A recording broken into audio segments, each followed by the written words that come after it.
Welcome to okay TV. This is Kavya. Today news updates ఇప్పుడు చూద్దాం. బాపట్ల జిల్లా చీరాల వైసీపీకి బిగ్ షాక్ తగిలింది. మాజీ ఎమ్మెల్యేలు కరణం, ఆ మంచి వర్గాలకు చెందిన 10 మంది కౌన్సిలర్లు ఎమ్మెల్యే మాలకొండయ్యకు మద్దతు తెలిపి టీడీపీలో చేరారు. చీరాల పట్టణంలోని 2, 3, 8, 9, 14, 23, 24, 26, 27, 31 వార్డుల కౌన్సిలర్లను నేరుగా ఎమ్మెల్యే మాలకొండయ్య పార్టీలోకి ఆహ్వానించారు.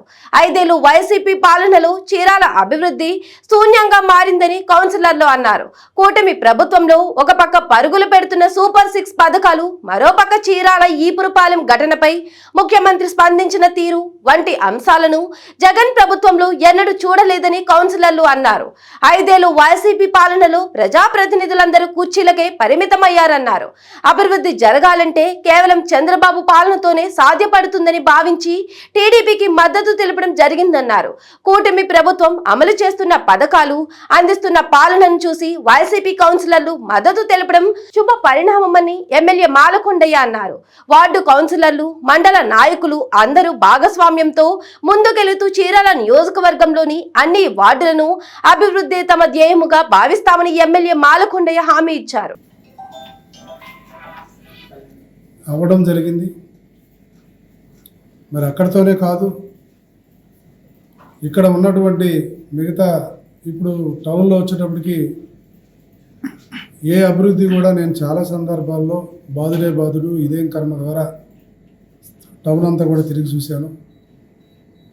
ఆ జరిగినటువంటి అక్కడ ఉన్నటువంటి ఇబ్బందులు, సమస్యలు, ప్రజలు వాళ్ళ యొక్క ఇబ్బందులన్నింటినీ కూడా దృష్టిలో పెట్టుకొని ఈ రోజున ఎవరైతే కౌన్సిలర్స్గా ప్రస్తుతం ఉన్నారో వాళ్ళందరూ కూడా పిలుచుకొని మనందరం కలిసి పని చేద్దాం, మీరు నాతో పాటు రండి, మనం వెళ్దామంటే వాళ్ళందరూ కూడా పెద్ద మనసుతో అన్నా నేను మీ వెనకాలే ఉంటాం, మమ్మల్ని అందరూ దృష్టిలో పెట్టుకోండి, ప్రజలకి మేము హామీ ఇచ్చాం, ఈరోజు ఆ హామీలు నీ ద్వారా నెరవేరుతాయి అంటే ఎందుకంటే మాకు ఏం కావాలని చెప్పేసి ఈరోజు వాళ్ళు మద్దతు ఇవ్వడానికి వచ్చారు.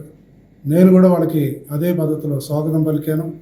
ఖచ్చితంగా టౌన్లో కూడా ఈరోజు ఎక్కడ కూడా ఏ వార్డును కూడా వదిలిపెట్టేటువంటి అవసరం లేకుండా ఇవాళ వాళ్ళు కూడా నాతో పాటు కలిసి పనిచేసేటువంటి పరిస్థితి ఉంది. కాబట్టి మంచి డెవలప్మెంట్ చేయడానికి ఆస్కారం ఉంది.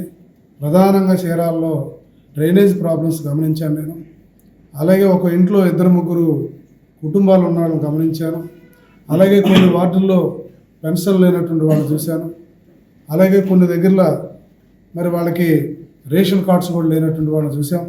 ఇవన్నిటిని కూడా వీళ్ళందరినీ కలుపుకొని ఈరోజు ఏ రకంగా వాళ్ళు నాకు మద్దతు ఇస్తున్నారో అదే పద్ధతిలో అయితే ఈ రోజున మేమందరినీ కూడా ఇంకా వాళ్ళకి వాళ్ళ వార్డుల్లో వాళ్ళకి సంబంధించినటువంటి కేటర్కి చెప్పుకోవాలి.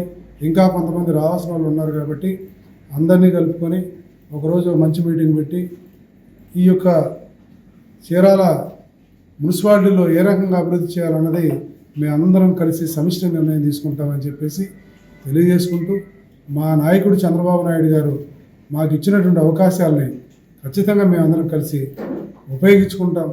ఆయన సారథ్యంలో చీరాలని డెవలప్మెంట్ చేస్తాం, చీరాల అభివృద్ధి నా ధ్యేయంగా పనిచేస్తానని చెప్పేసి ప్రజలందరికీ తెలియజేస్తున్నాను.